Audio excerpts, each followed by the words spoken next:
you did the analysis and you found that Facebook ads are the ones that are working really well, right? Mhm. Um, does that mean I mean, clearly you're prioritizing Facebook ads right now, but what does that mean for the other channels? Does that mean that you think, hang on, maybe the channel is going to work well for us, but we just have the wrong strategy, so I still want to Mhm. try?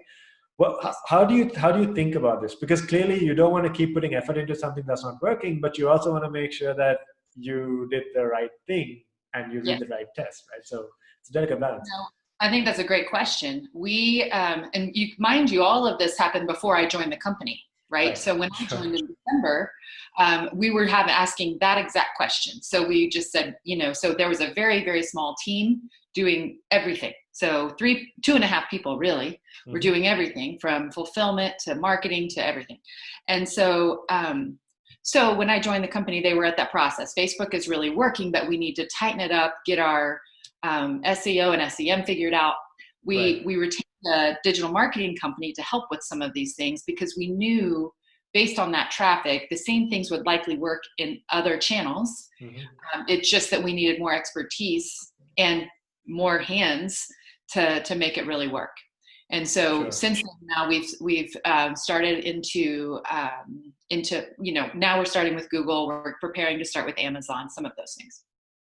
So I'm just trying to read between the lines of what you said, right? And it Yeah. sounds to me like you made these co-assumptions that there are these channels that maybe they didn't work so well, but that's mostly our fault because it's Mhm. clearly working well in the market.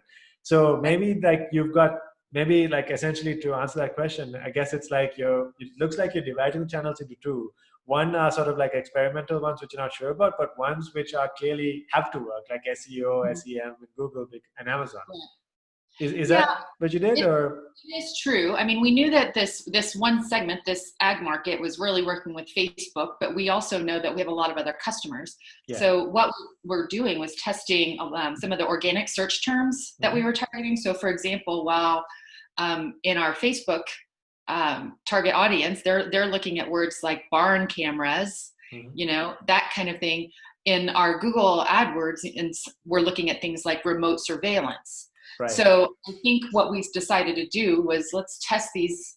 Maybe we were just using the same language in this channel, Hmm. and we needed to use other things. And so through this last few months, we've started to identify what search terms and things work better on different sites.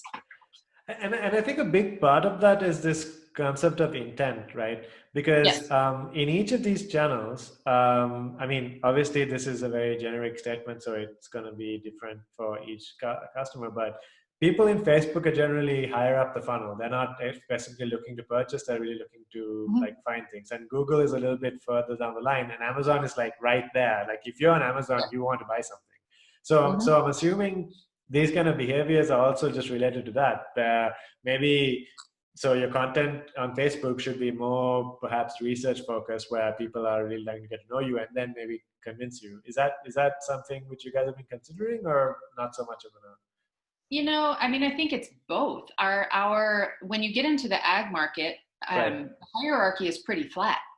Okay.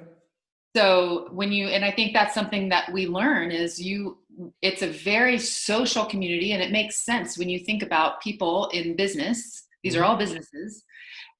They are all running ranches and farms in remote locations. So it makes sense that they build online communities. And Absolutely. so we actually have had a lot of very high level customers find our product and go all the way through straight to the shopping page from Facebook. It's very Okay. common, very common. But again, just like you, I would have never suspected that in Yeah. the beginning. Yeah.